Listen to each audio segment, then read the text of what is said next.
Hello दोस्तों, last class में हमने जो टॉपिक किया था वो आपकी क्या कर ली थी, पूरी की पूरी दो रिएक्शन कंप्लीट कर ली थी। एक का नाम था कॉम्बिनेशन रिएक्शन और दूसरी रिएक्शन का नाम था आपका एक्सोथर्मिक रिएक्शन। ठीक है, दो रिएक्शन हमने करी थी और उसमें आपका एक पॉइंट निकल के आया था कि आपकी कॉम्बिनेशन रिएक्शन या ज्यादातर एक्सोथर्मिक रिएक्शन आपकी कॉम्बिनेशन रिएक्शन ही होती है। ये पॉइंट हम लास्ट क्लास में आपका डिस्कस कर चुके हैं। आज हम कंप्लीट करेंगे डीकंपोजिशन रिएक्शन। क्या कंप्लीट करेंगे दोस्तों? Decomposition reaction. फिर से वही कहानी, डीकंपोजिशन वर्ड का मीनिंग क्या है। तो आप इसको लिखने के बाद इस हेडिंग को आप लिखेंगे डीकंपोजिशन वर्ड। डीकंपोजिशन का मीनिंग क्या है? डीकंपोज का मतलब इंग्लिश में डीकंपोजिशन का मतलब होता है डिकंपोज होना। डिकम्पोज का मतलब होता है हिंदी में टूटना। तो मीनिंग क्या हुआ कि जब भी आपका कोई सब्सटेंस टूटता है, जब भी आपका कोई सब्सटेंस टूटता है और नई चीजें बनती हैं, उस रिएक्शन को डिकम्पोजिशन रिएक्शन कहते हैं। जब आपका कोई सब्सटेंस टूटता है और नया सब्सटेंस बनता है तो उसको हम क्या कहते हैं? डिकम्पोजिशन रिएक्शन कहते हैं। अब रटो मत, देखो सिंपल सी बात। तो आपको तोड़ने के लिए कम से कम कितनी चीजें चाहिए? मिनिमम नंबर में मांग रहा हूं आपसे, कम से कम कितनी चीजें चाहिए तोड़ने के लिए? एक। कम से कम कितनी चीज चाहिए आपको तोड़ने के लिए? एक। इसको जैसे ही आप तोड़ेंगे तो ये दो हिस्सों में और दो से ज्यादा हिस्सों में भी टूट सकती है। क्लियर? तो आपका क्या हुआ? एक ऐसी रिएक्शन जिसमें एक सब्सटेंस या एक कंपाउंड टूट के दो या दो से ज्यादा कंपाउंड बनाता है। एक ऐसी रिएक्शन जिसमें एक सब्सटेंस टूट के दो या दो से ज्यादा कंपाउंड बनाता है, उस रिएक्शन को मैं डीकंपोजिशन रिएक्शन कहता हूं। खत्म। कुछ नहीं है, टोटल वर्ड का मीनिंग है। डिकम्पोज मतलब टूटना। टूटने के लिए कम से कम कितनी चीजें चाहिए? एक चीज जब टूटेगी तो कम से कम कितने हिस्सों में टूटेगी? दो हिस्सों में, और हो सकता है 3 में टूट जाए, 4 में टूट जाए, बट आपको कम से कम याद रखना है कम से कम कितनी चीज चाहिए? एक। और कितने हिस्सों में टूटेगी? 2 हिस्सों में। तो एक ऐसी रिएक्शन जिसमें एक चीज का मतलब कंपाउंड की हम बात कर रहे हैं। जब एक कंपाउंड आपका दो या दो से ज्यादा चीजों में टूटता है, उस रिएक्शन को हम डीकंपोजिशन रिएक्शन कहते हैं। आली बात समझ में? ये है आपकी डीकंपोजिशन रिएक्शन। अब यहां पे आप देखिए, मैंने डेफिनेशन लिख रखी है। A reaction in which a single compound breaks down into 2 और मोर कंपाउंड। एक ऐसी रिएक्शन जिसमें आपका सिंगल कंपाउंड दो या दो से ज्यादा कंपाउंड्स में टूट जाता है, उसको डीकंपोजिशन रिएक्शन कहते हैं। ये रहा उसका एग्जाम्पल। इस रिएक्शन को जरा अच्छे से पहचान लीजिए और जरा अच्छे से याद रखिएगा। रीजन क्या है, क्यों मैं ऐसा कह रहा हूं, उसका रीजन देख लीजिए। इसका रीजन दोस्तों ये है कि जब आप क्या करेंगे, आपकी एनसीईआरटी में या फिर आपकी जो सपोर्टिंग मटेरियल है या आपके बोर्ड के एग्जाम में, इसको क्वेश्चन को अलग अलग तरीके से पूछा गया है। क्या लिख देते हैं? खाली FeSO4, और यहां पे आपको बताना होगा क्या लिखा है। यहां पे आपके प्रोडक्ट लिख देंगे कि आपका क्या बना, X और Y। ठीक है, इस तरीके से। जरूरी नहीं है कि ये SO3 को पूछे, इसलिए Z को कई बार नहीं लिखते। या फिर आपको ये रिएक्शन लिख देंगे। क्लियर? यहाँ पे आपसे पूछेंगे इसमें कौन कौन सी गैसेज रिलीज होती हैं। तो ये आपके क्वेश्चन जो बन रहे हैं आजकल नए तरीके के, वो सारे आप जब ही कर पाएंगे जब आपको ये चीजें टिप्स पे होंगी। क्लियर? कि आपको या फिर ये दे देगा कि आपकी ये रिएक्शन लिख दी, इसमें खाली SO2 और SO3 लिख देगा और आपसे पूछेगा यहाँ पे कौन सा प्रोडक्ट निकलेगा और यहाँ पे क्या चीज आएगी। ठीक है दोस्तों, इसलिए आपको जो मैं रिएक्शन लिखवा रहा हूं, ये सारी वो लिखवा रहा हूं जो आपकी क्वेश्चंस में आपको देखने को मिलती है या एग्जाम्स में आती है, और साथ के साथ ये चीजें आपकी पॉलिटेक्निक के एंट्रेंस एग्जाम में भी हेल्प करेंगी। आप यकीन मानिए। ठीक है? नहीं तो आप जब आगे जब अगली साल आप एग्जाम देंगे तब आप देख लेना। टोटल एनसीईआरटी आती है साइंस में, अगर आप उसको ईमानदारी से पढ़ेंगे तो आपको प्रॉब्लम नहीं होगी। ये आपको क्लियर हो गई होगी। अब हम चलते हैं कि डिकम्पोजिशन रिएक्शन। डिकम्पोजिशन में हमने देखा कि क्या मतलब होता है किसी भी चीज को तोड़ना। क्या मतलब है दोस्तों? डिकम्पोज का मतलब तोड़ना। तो नॉर्मल लाइफ में तो हम क्या करते हैं, किसी भी चीज पे फोर्स अप्लाई करी, टूट गया। किसी भी चीज को हमने क्या करा, घूसा मारा, लात मारी, तोड़ दी। बट यहाँ तो यार हमें फेरस सल्फेट एक छोटा सा सब्सटेंस या कंपाउंड जो कि हाथ में पकड़ने पे इतना सा लगता है, उसको कैसे तोड़ेंगे? उसको अगर तोड़ेंगे तो वो फिर से फेरस सल्फेट ही रहेगा, और ज्यादा तोड़ेंगे तब भी फेरस सल्फेट ही रहेगा। तो इसको इन सब में कैसे तोड़ा जाएगा? तो इनको हम फोर्स लगा के, लात मार के, घूसा मार के नहीं तोड़ सकते। इनको कैसे तोड़ते हैं उसका तरीका देखते हैं। इनको तोड़ने के अलग अलग तरीके होते हैं और उसी के बेस पे डिकम्पोजिशन रिएक्शन की टाइप बन जाती है। तो अब हम हेडिंग डालेंगे टाइप्स ऑफ डिकम्पोजिशन रिएक्शन। क्या हेडिंग डालेंगे दोस्तों? Types of decomposition reaction. तो डाल लीजिए हेडिंग और स्टार्ट करते हैं। इसमें मेन वर्ड तो यही रहेगा कि आप चीजों को क्या करेंगे, तोड़ेंगे। इसमें मेन वर्ड तो यही रहेगा कि चीजें आपको क्या करनी है, तोड़नी है। तो फिर इसकी टाइप्स कैसे होंगी? टाइप्स होंगी इसकी तोड़ने के तरीके के बेस पे, कि आप किस चीज को किस तरीके से तोड़ रहे हैं। तो आप लिखेंगे टाइप्स, ठीक है, यहां पे टाइप्स ऑफ डिकम्पोजिशन रिएक्शन, पूरी heading types of decomposition reaction, यही आपको नोट डाउन। अब यहां पे टाइप कितनी होती है दोस्तों? 3 टाइप आपको पढ़नी है। ए, थर्मल डिकम्पोजिशन। पहली कौन सी है दोस्तों? Thermal decomposition. एक एक करके बताऊंगा, सारी चीज आपको क्लियर हो जाएंगी। Thermal decomposition. बी आपका क्या होगा? Electric decomposition. Electric decomposition, clear हो गया? Thermal decomposition, electric decomposition. और सी आपका हो गया photo decomposition. Photo decomposition, clear? तो इन सबको हम क्या करते हैं, स्टडी करते हैं। ये आपकी टाइप्स हैं जिनको आपको क्या करना है, स्टडी करना है। ये एनसीईआरटी की एक्सरसाइज में पीछे क्वेश्चन दे रखा है, ठीक है। What is decomposition reaction and right it's type with a example, ठीक है। तो आपका यहाँ पे वो आंसर ये रहा उस क्वेश्चन का आंसर, क्लियर? तो आपका क्या है, डिकम्पोजिशन रिएक्शन हम पढ़ चुके हैं, जिसमें हम किसी भी एक सब्सटेंस को या एक कंपाउंड को तोड़ेंगे और उसमें हमें 2 या 2 से ज्यादा चीजें मिलेंगी। अब आपके कितने तरीके के, अब आपका क्या है, डिकम्पोजिशन रिएक्शन कितने टाइप की होती है?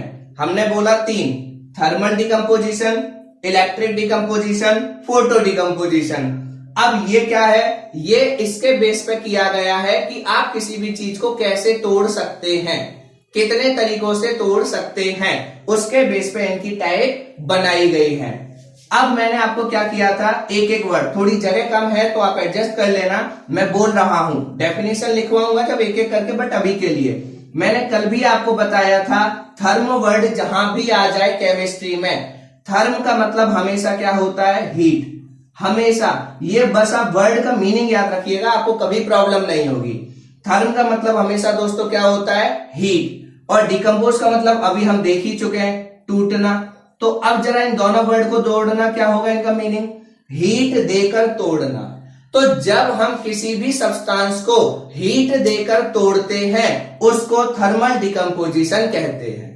जब भी आप किसी सब्सटेंस को हीट देकर तोड़ेंगे उस डिकम्पोजिशन को हमेशा कौन सा डिकम्पोजिशन कहा जाएगा, थर्मल डिकम्पोजिशन। कहानी खत्म। बस बार बार एक ही बात आएगी सामने, वर्ड का मीनिंग, वर्ड का मीनिंग। पूरी केमिस्ट्री में कहीं भी थर्म वर्ड आ जाए, कायदे से तो फिजिक्स में भी आ जाए, तब भी थर्म का मतलब क्या होता है, हीट। और जब भी आप हीट को क्या करेंगे, देके किसी चीज को तोड़ेंगे उसको थर्मल डिकम्पोजिशन बोलेंगे। कहानी खत्म। एग्जाम्पल कराऊंगा भी डिटेल में।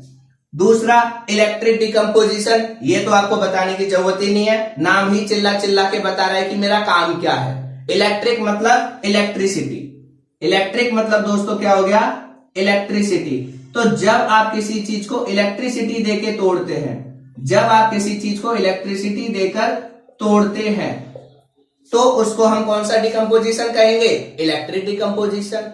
भाई जब आप हीट देके तोड़ते हैं थर्मल डिकम्पोजिशन, हीट देके इलेक्ट्रिसिटी देके तोड़ते हैं electric decomposition, last photo decomposition. अब यहाँ पे ध्यान रखना, कई दोस्तों को क्या होता है, फोटो का मतलब कि आपने सेल्फी क्लिक कर ली और ये आपकी फोटो, और उस फोटो को तोड़ दिया तो आपकी क्या होगी, फोटो डिकम्पोजिशन। नहीं, ऐसा बिल्कुल नहीं है फोटो को लिया, फोटो को जमीन में दे मारा, फोटो टूट गई, फोटो डिकम्पोजिशन नहीं। साइंस में या फिर केमिस्ट्री में जो हम वर्ड यूज करते हैं फोटो, फोटो का मीनिंग क्या होता है आपका लाइट। फोटो का मीनिंग क्या होता है दोस्तों लाइट। और कौन सी जनरली कौन सी लाइट कंसीडर हम करते हैं, सनलाइट। फोटो का मीनिंग होता है साइंस के अंदर लाइट। क्या होता है, लाइट। बेसिकली यहां पे हम कौन सी लाइट यूज करेंगे, सनलाइट। बेसिकली किसको यूज करेंगे, सनलाइट। ठीक है, तो जब आप सनलाइट देकर या लाइट देकर किसी सब्सटेंस को तोड़ते हैं उसको हम फोटो डिकम्पोजिशन कहते हैं। उसको क्या कहते हैं दोस्तों, फोटो डिकम्पोजिशन। अगर आपको ये बातें समझ में आ गई तो आपको ये पूरी हेडिंग और 3 मार्क्स का क्वेश्चन पूरा प्रिपेयर, नो डाउट आपका कंप्लीट। बस इसमें आपको क्या करने होंगे, एग्जाम्पल, वो मैं अभी आपको कराता हूं, 2 मिनट में याद हो जाएंगी। वर्ड का मीनिंग याद रखिएगा, थर्मल डिकम्पोजिशन, थर्म का मतलब हीट, हीट देकर तोड़ना, या decomposition with the help of heat. ये डेफिनेशन भी बोल रहा हूं मैं साथ के साथ, कोई प्रॉब्लम नहीं है। Decomposition with the help of heat is known as thermal decomposition. आप अपनी नोट डाउन, कॉपी में नोट डाउन कर लेना। एग्जाम्पल अभी बताऊंगा। Electric decomposition, decomposition with the help of electricity. Decomposition with the help of electricity is known as electric decomposition. Photo decomposition, decomposition with the help of light, या फिर decomposition with the help of sunlight. ये आपके क्या हो गए, types of decomposition reaction explain हो गए। ठीक है, अब मैं इनको 1 by 1 क्या करता हूं, आपको एग्जाम्पल देके समझाता हूं। ठीक है, तो मैं इसको रब कर रहा हूं इन दोनों को, और अब हम स्टार्ट करेंगे किसका, थर्मल डिकम्पोजिशन। कि थर्मल डिकम्पोजिशन का एग्जाम्पल क्या है और हमें कैसे पता चलेगा। थर्मल का मैंने बताया आपको अभी अभी, decomposition with the help of heat. बस इतना आप लिख लीजिए, ये इसकी डेफिनेशन है। अब आगे वर्ड आता है इसका एग्जाम्पल। इसका एग्जाम्पल क्या होगा, आपका वही एग्जाम्पल जो हमने अभी लिखा था, क्या, FeSO4, इसको आप क्या करेंगे, हीट। यहां पे ये डेल्टा का साइन लगा सकते हैं आप, टेम्परेचर लिख सकते हैं आप, या फिर क्या लिख सकते हैं, हीट लिख सकते हैं। अभी इसका भी मैं मीनिंग बताऊंगा कि ये मैं क्यों कर रहा हूं, इसका फायदा क्या होगा आपको। ठीक है, आपको अभी बताऊंगा कि इसका फायदा और नुकसान क्या है। 2 मिनट बस दीजिए मुझे। अब ये क्या है, आप जब भी क्या करते हो, हीट देकर तोड़ते हो किसी चीज को, तो हमें कैसे पता चलेगा आपने उसको हीट देके तोड़ा है। या तो आप सेंटेंस लिखिए, और सेंटेंस के बाद भी अगर आप ये रिएक्शन लिखेंगे तो आपको इस रिएक्शन को देख के कोई कैसे पहचानेगा कि हीट दी है या नहीं दी। तो जब भी आप क्या करना चाहते हो, किसी चीज का टेम्परेचर देके तोड़ना चाहते हो, हीट देके तोड़ना चाहते हो, तो उसके लिए आपका क्या बना रखे हैं साइंस में, सिंबल। ये जो डेल्टा होता है, डेल्टा हम यूज करते हैं, फिजिक्स में यूज करते हैं चेंज को बताने के लिए कि किसी चीज में कितना चेंज हुआ है। केमिस्ट्री में जनरली हम डेल्टा जो साइन है, ट्राइंगल जैसा ये चिन्ह जो दिख रहा है, इसका मतलब होता है हीट, कि इसको मैंने क्या करा, हीट दी और ये टूट गया। तो इसका मतलब अगर कहीं पर ये आपको डेल्टा दिख जाए, इसका मतलब वो कौन से डिकम्पोजिशन की टाइप होगी, थर्मल डिकम्पोजिशन। या फिर आपका क्या देके तोड़ा हो, टेम्परेचर देके, तब भी थर्मल डिकम्पोजिशन। हीट देके तोड़ा हो तब भी थर्मल डिकम्पोजिशन। एक और वर्ड लिख देता है बुक वाला कंफ्यूज करने के लिए, एनर्जी। ठीक है, ये अगर आपको वर्ड मिल जाए रिएक्शन के ऊपर और आपसे पूछे कि ये कौन से टाइप की रिएक्शन है, आंसर फटाक से थर्मल डिकम्पोजिशन। अगर थर्मल नहीं दे रखा होगा तो ऑप्शन में सिंपल डिकम्पोजिशन पूछ रखा होगा। ये चीजें आपकी कंपटीशन में हेल्प करती हैं, एज वेल एज आपकी जो डिटेल नॉलेज होती है उसमें भी हेल्प करती हैं कि किसी भी रिएक्शन को देख के मैं कैसे पहचानूंगा कि उसको हीट देके तोड़ा है, वो थर्मल डिकम्पोजिशन है, फोटो डिकम्पोजिशन है, इलेक्ट्रिक डिकम्पोजिशन है। हाउ वुड आई नो, मुझे कैसे पता चलेगा। क्लियर हो गया। तो ये आपकी रिएक्शन है, इसका ये एग्जांपल है। दूसरा आप एग्जांपल क्या लिखेंगे, लेड नाइट्रेट। इसमें बस इतना ही है। इसके बाद इतना कलर है कि शुरू में फेरस सल्फेट का क्या होता है, ग्रीन कलर। शुरू में एनसीईआरटी में जो लिख रखा है मैं पूरी बात बताता हूं। FeSO4 का क्या है, ग्रीन कलर का ये क्रिस्टल होता है। इसको आप टेस्ट ट्यूब में लेंगे, इसको आप हीट करेंगे। जब आप हीट करेंगे तो फेरस सल्फेट का ग्रीन कलर क्या हो जाएगा, गायब हो जाएगा। क्यों गायब हो जाएगा, किसकी वजह से गायब हो जाएगा, एक बार इसका आप जवाब ढूंढने की कोशिश कीजिएगा। बहुत सिंपल आंसर है। ठीक है, FeSO4 एनसीईआरटी को रीड कीजिए, उसमें पैराग्राफ है इस रिएक्शन के जस्ट बाद। ठीक है, FeSO4 जो ग्रीन कलर का होता है, कौन से कलर का होता है दोस्तों, ग्रीन कलर। ठीक है, जो ग्रीन कलर का है इसको जब आप क्या करेंगे, हीट करेंगे तो ये Fe2O3 बनाएगा, SO2 बनाएगा, SO3 बनाएगा। और इस एक्सपेरिमेंट को करने के लिए भी आप टेस्ट ट्यूब लेंगे। और कौन सी टेस्ट ट्यूब लेंगे दोस्तों, ड्राई टेस्ट ट्यूब। कौन सी लेंगे आप, ड्राई टेस्ट ट्यूब। अब ड्राई टेस्ट ट्यूब क्या होती है ये समझ लीजिए। सिंपल टेस्ट ट्यूब और ड्राई टेस्ट ट्यूब में क्या डिफरेंस होता है। सिंपल टेस्ट ट्यूब को आप लेते हैं, पानी में उसको धोते हैं, फिर इस्तेमाल करते हैं, फिर उसको इस्तेमाल करने के बाद पानी से धो के वापस कर देते हैं। ड्राई, जैसा कि इसमें वर्ड आया है ड्राई, ड्राई का मतलब होता है बिल्कुल सूखा। जब आप वो टेस्ट ट्यूब लेंगे उसको धोएंगे नहीं, बिल्कुल भी पानी नहीं डालेंगे उसके अंदर। आपने वो टेस्ट ट्यूब ली, उसको आप गर्म करेंगे, उसमें क्या करेंगे, फेरस सल्फेट के क्रिस्टल डालेंगे। आपने ये फेरस सल्फेट के क्रिस्टल डाल दिए, उसके बाद आप इसको क्या करेंगे, हीट करेंगे। जैसे ही आप इसको हीट करेंगे, इसमें से आपके सल्फर डाइऑक्साइड और सल्फर ट्राइऑक्साइड तो बाहर निकल जाएगी, और साथ के साथ आपको यहाँ पे पानी की छोटी छोटी क्या होंगी, वेपर सी दिखाई दे जाएंगी, जैसे पानी जम जाता है छोटी छोटी बूंदों के रूप में।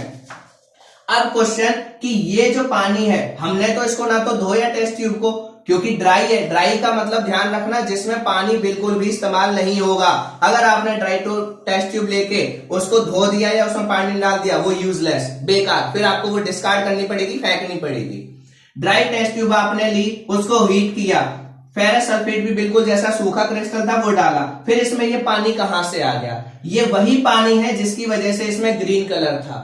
जैसे जैसे ये उड़ता पानी गायब होता गया, ग्रीन कलर डिसअपियर होता गया। जैसे ही आप इसमें फिर से वाटर की कुछ ड्रॉप डालोगे, एक या दो छोटी सी, ठीक है, फिर से इसका कलर क्या होने लगेगा, रीगेन। इसका मतलब कि ये जो ग्रीन कलर है फेरस सल्फेट के क्रिस्टल में, ये किसकी वजह से है, वाटर की ड्रॉपलेट, और उस वाटर को हम कहते हैं वाटर ऑफ क्रिस्टलाइजेशन। तो फेरस सल्फेट के अंदर जो कलर आता है वो कौन से वाटर के मॉलिक्यूल की वजह से आता है, वाटर ऑफ क्रिस्टलाइजेशन, जो हम पढ़ेंगे चैप्टर नंबर 2 में। ठीक है, क्लियर हो गया, बस इससे ज्यादा यहाँ पे नहीं है। नेक्स्ट आपका जो एग्जांपल है वो है आपका लेड नाइट्रेट। कौन सा है, लेड नाइट्रेट, PbNO3 का होल ट्वाइस। ये रिएक्शन क्यों जरूरी है, क्योंकि जब आप लेड नाइट्रेट को हीट करेंगे, रिएक्शन आपकी एनसीईआरटी में लिखी हुई है, क्या है आपकी रिएक्शन, लेड नाइट्रेट। जब आप क्या करेंगे, लेड नाइट्रेट को हीट करेंगे, PbNO3 का होल ट्वाइस, तो इसको हीट करने पे देखो, जैसे ही मैंने बोला हीट, इसका मतलब या तो यहाँ पे मैं हीट लिखूं, नहीं तो खाली क्या बना दूं, डेल्टा। इसका मतलब भी क्या होगा कि मैंने इसको हीट देके तोड़ा है, इसका मतलब ये थर्मल डिकम्पोजिशन का एग्जाम्पल है। उसके बाद ये बनाएगी क्या, लेड ऑक्साइड, नाइट्रोजन डाइऑक्साइड और साथ में oxygen, PbO plus nitrogen dioxide. ठीक है, यहां पे आपकी लिखी हुई है NO2 प्लस O2, इसको आप बैलेंस कर लीजिएगा, बैलेंस में कुछ नहीं है, 2 और 4। क्लियर हो गया, ये आपकी रिएक्शन है, इसको आपको इस तरीके से परफॉर्म करना है। अब इसमें ध्यान क्या रखना है, ये भी क्वेश्चन पहले नहीं बनता था बट अब बनने लगा है। ये क्वेश्चन सिर्फ और सिर्फ इसकी वजह से बनता है, सिर्फ और सिर्फ नाइट्रोजन डाइऑक्साइड की वजह से बनता है। क्वेश्चन क्या बोलता है, ठीक है, आपको एक एक्स सब्सटेंस दिया गया, जिसको आपने क्या किया, हीट किया, उसमें आपका एक वाई प्रोडक्ट बना, आपकी जो है ब्राउन कलर की फ्यूम्स निकली। ठीक है, आइडेंटिफाई कीजिए एक्स सब्सटेंस को, वाई सब्सटेंस को, और उसकी केमिकल रिएक्शन लिख के दिखाइए और उसको बैलेंस कीजिए। 3 मार्क्स क्वेश्चन।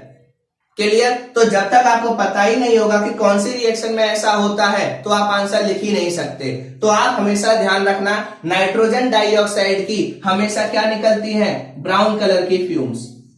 कैसी फ्यूम्स निकलती हैं, ब्राउन फ्यूम्स, ब्राउन कलर की फ्यूम्स हमेशा और हमेशा। तो आपको हिंट मिल गया क्वेश्चन में कि यार ब्राउन कलर की फ्यूम्स नाइट्रोजन डाइऑक्साइड की निकला करती थी, और उस रिएक्शन में हम लेड नाइट्रेट को यूज करते थे।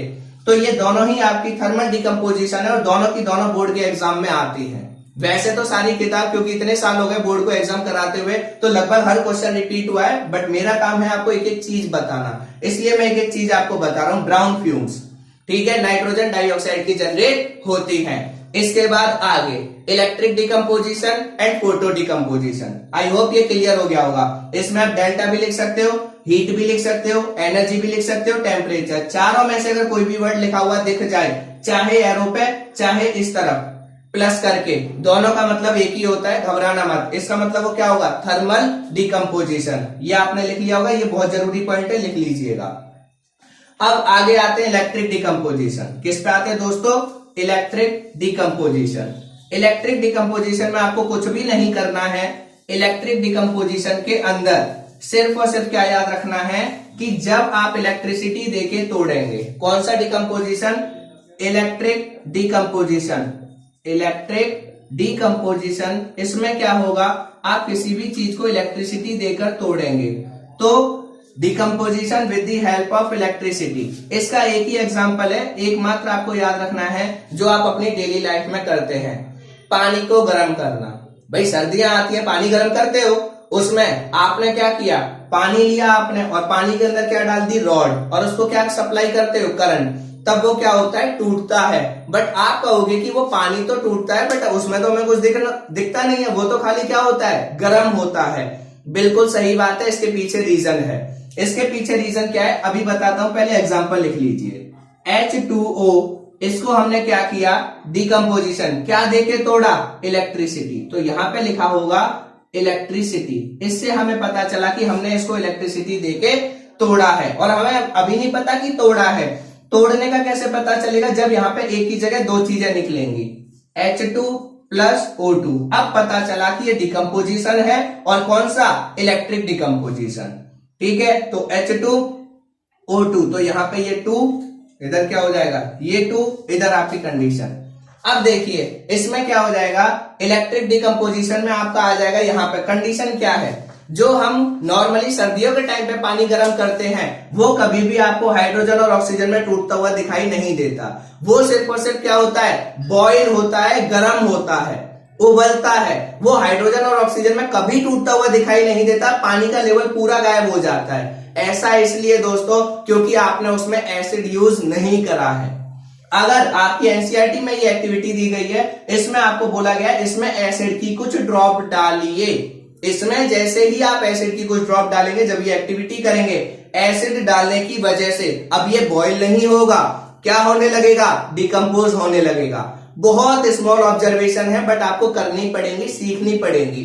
क्या कि वाटर जो है वो हाइड्रोजन और ऑक्सीजन में टूटेगा, नो डाउट, और इलेक्ट्रिसिटी देने पे ही टूटेगा, मतलब पर उसमें क्या ऐड करना होगा, एसिड। जैसे ही आप एसिड की उसमें ड्रॉप्स डालेंगे, अब वो बॉयल नहीं होगा, उबलेगा नहीं, अब वो डिकम्पोज होगा।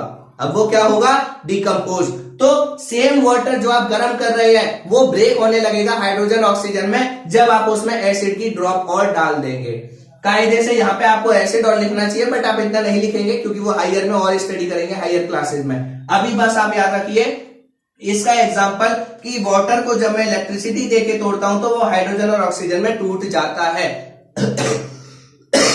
सॉरी, इसको मैं इलेक्ट्रिक डिकम्पोजिशन कहता हूं। बट सही मायनों में ये पूरा आंसर होगा जब आप इसमें एसिड को ऐड करेंगे, तब ये हाइड्रोजन ऑक्सीजन में टूटेगा। नॉर्मल कंडीशन में ये सिर्फ बॉयल होगा या उबलेगा, ये पॉइंट आपको पता होना चाहिए। ठीक है, कि जब आप एसिड को यूज करेंगे तभी ये क्या होगा, इसमें ब्रेक होगा हाइड्रोजन ऑक्सीजन में, अदरवाइज बॉइलिंग हो जाएगी उसकी। Got my point. अब चलते हैं थर्ड, इसमें एक ही एग्जांपल है, यही आपको याद रखना है। थर्ड कौन सा है, फोटो डिकम्पोजिशन। थर्ड कौन सा है दोस्तों, फोटो डिकम्पोजिशन। ठीक है, तो आइए फोटो डिकम्पोजिशन को भी समझ लेते हैं क्या होता है, उसके बाद हमारा लेक्चर फिनिश आज के लिए। ठीक है, तो सी टाइप देखिए, सी में क्या है आपका, सी में है फोटो डिकम्पोजिशन। एक बार इसको देखते हैं, फोटो डिकम्पोजिशन क्या होता है। फोटो डिकम्पोजिशन का मतलब होता है decomposition with the help of sunlight, decomposition with the help of light और सनलाइट। इसका एग्जांपल देखिए फटाफट, फिर हम लेक्चर को फिनिश करते हैं। इसका एग्जांपल क्या है, सिल्वर क्लोराइड। ठीक है, इसका एग्जांपल क्या है, सिल्वर क्लोराइड। अब आप क्या कर रहे हो, इसको एक स्पेशल कंडीशन दे रहे हो, क्या, सनलाइट। इसको क्या दे रहे हो, सनलाइट। इसका मतलब, ठीक है, लाइट या सनलाइट। अब ये किस में टूट जाएगा, Ag+Cl2। ठीक है, Ag+Cl2। अब यहां पे इसको बैलेंस करना है। मैं जितनी भी रिएक्शन लिख रहा हूं आपके सामने कोशिश कर रहा हूं सारी बैलेंस लिखूं, ताकि आपको भी हैबिट पड़े बैलेंस केमिकल रिएक्शन लिखने की। अब देखिए ये क्या है, आपने सिल्वर क्लोराइड लिया, ये अकेला था, ये दो में टूट गया, इसका मतलब डिकम्पोजिशन तो हुआ है, बहुत बढ़िया। अब कौन सा डिकम्पोजिशन, अब वो पता चलेगा इस एरो से। एरो के ऊपर क्या लिखा हुआ है, सनलाइट। तो जब भी आप सनलाइट की मदद से या लाइट की मदद से किसी को तोड़ते हैं तो वो क्या कहा जाता है, फोटो डिकम्पोजिशन। इसको हम क्या कहते हैं, फोटो डिकम्पोजिशन रिएक्शन कहते हैं। अब ये रिएक्शन आपकी सबसे ज्यादा जरूरी है। क्यों? ये क्वेश्चन बार बार पूछा जाता है, कई बार पूछा जाता है। क्यों पूछा जाता है, क्यों खास है, ये समझिए। ये इसलिए खास है क्योंकि जो आपकी ब्लैक एंड व्हाइट फोटोग्राफी होती है, क्या, black and white photography, black and white photography, GRAPHY, ठीक है। ब्लैक एंड व्हाइट फोटोग्राफी जो होती है, उस ब्लैक एंड व्हाइट फोटोग्राफी में आप इस रिएक्शन को यूज करते हैं। हिंदी में जिसे कहते हैं श्वेत श्याम फोटोग्राफी। जब आप क्या जाते हैं, फोटोग्राफर के पास जाते हैं और उनसे कहते हैं कि मेरा ब्लैक एंड व्हाइट फोटो निकालिए, जब आप क्या कहते हैं, आप मेरा ब्लैक एंड व्हाइट फोटो निकालिए, तब वो इस रिएक्शन को यूज करता है। कैसे यूज करता है, थोड़ा सा टाइम लूंगा, अभी बताता हूं। क्या होता है, आपने देखा होगा मूवीज में, एक्चुअल में तो कभी आप गए नहीं होंगे, हाँ किसी की फोटो की शॉप है तो उसको जरूर पता होगा, जब वो फोटो बनाता है कि अंधेरा कमरा होता है, उसमें ऊपर लाइट लगी होती है, पूरी एक लाइट लगी होती है, नीचे उसने एक नाली लाइक स्ट्रक्चर बना रखा होता है या एक कैनाल सिस्टम बना रखा होता है, उसमें लिक्विड भरा होता है, और उसमें क्या करता है, जिसपे उसको फोटो निकालना होता है, वो पेपर डालता है और ऐसे ऐसे थोड़ी देर क्या करता है, उसको उसमें शेक करता है, उसको थोड़ी देर, उसको कागज को उस पे ऐसे ऐसे करता है और फोटो बनके तैयार हो जाता है, जो आपने मूवी में देखा है। मैं सिर्फ आपको जनरल कंसेप्ट बताना चाहता हूं। वो जो उस कैनाल में क्या भरा हुआ है, उस नाली टाइप स्ट्रक्चर में क्या भरा हुआ है, सॉल्यूशन, उस सॉल्यूशन में होता है सिल्वर क्लोराइड। क्या होता है, सिल्वर क्लोराइड। और जैसे ही सिल्वर क्लोराइड सनलाइट पड़ेगी, सनलाइट या लाइट पड़ेगी, तुरंत वो डिकम्पोज होगा सिल्वर और क्लोरीन में, और ये होते ही आपका फोटो कैसा हो जाएगा, ब्लैक एंड व्हाइट हो जाएगा। तो जब आप ब्लैक एंड व्हाइट फोटोग्राफी करवाने जाते हैं तो वहां पे वो सिल्वर क्लोराइड सॉल्यूशन को यूज करता है। इसमें एक और सॉल्यूशन आता है जिसको कहते हैं सोडियम थायोसल्फेट। सोडियम थायोसल्फेट आपका स्टेबलाइजिंग एजेंट का काम करता है। ये आपके में नहीं है, बस मैंने नॉलेज के लिए बता दिया। सिल्वर क्लोराइड आपका क्या करेगा, सनलाइट की प्रेजेंस में सिल्वर और क्लोरीन में टूटेगा। ये आपकी रिएक्शन सबसे ज्यादा यूजफुल है। क्यों? ये रिएक्शन बार बार घुमा फिरा के पूछेगा, 3 तरीके से पूछता है, बताता हूं। पहला, विच रिएक्शन, पहले तो ये रिएक्शन कहां पे यूज होती है, answer black and white photography. दूसरा क्वेश्चन क्या पूछेगा, सिल्वर क्लोराइड लिख देगा और यहाँ पे आपका खाली छोड़ देगा और यहाँ पे भी ये प्रोडक्ट खाली छोड़ देगा, बताइए। तीसरा क्वेश्चन आपसे पूछेगा कि आप जो सिल्वर क्लोराइड होता है उसको ब्लैक कलर की, डार्क कलर की या ब्राउन कलर की कांच की बोतलों में भर के अंधेरे में क्यों रखते हैं। रीजन सोचिएगा, किसी भी चीज को आप, जो दवाइयां भी आती हैं, बहुत सारे सॉल्यूशन आपके ब्राउन कलर की बोतल में आते हैं, ट्रांसपेरेंट में नहीं आते पानी वाली बोतल की तरह। क्यों? हर एक के पीछे रीजन है। वो इसलिए क्योंकि जो आपका सिल्वर क्लोराइड है या कोई भी सॉल्यूशन जो डार्क कलर की बोतल में रखा हुआ है अंधेरे में, वो इसलिए क्योंकि जैसे ही उस पर लाइट पड़ेगी वो कहीं ना कहीं केमिकल रिएक्शन करेगा, और केमिकल रिएक्शन करेगा तो अपना ओरिजिनल स्ट्रक्चर क्या कर देगा, खो देगा। और जैसे ही ओरिजिनल स्ट्रक्चर टूटेगा तो सिल्वर क्लोराइड के कैरेक्टर अलग है और सिल्वर के कैरेक्टर अलग है। ये आपको पॉइंट पता होने चाहिए। ये क्वेश्चन बहुत बार आ रहा है पिछले 2-3 साल के आपके होम एग्जाम्स में भी, ठीक है। जो होम से एग्जाम होते हैं आपके स्कूल में, उसमें ये क्वेश्चन बहुत आता है। अब क्या इसकी जगह एक और अल्टरनेट है? हाँ जी बिल्कुल है। कुछ नहीं करना, एक तो ये हो गया मेन रिएक्शन, ये हो गई। दूसरा है सिल्वर ब्रोमाइड, मैं इसी में लिख रहा हूं टाइम की वजह से। क्या दूसरा होता है दोस्तों, सिल्वर ब्रोमाइड, AgBr, तो यहां पे क्या हो जाएगा, Br2। तो अगर आपके पास सिल्वर क्लोराइड नहीं है तो वो क्या यूज करेंगे फोटोग्राफर, सिल्वर ब्रोमाइड। क्या यूज करेंगे, सिल्वर ब्रोमाइड। तो दोनों ही ये उसी काम में यूज होती हैं।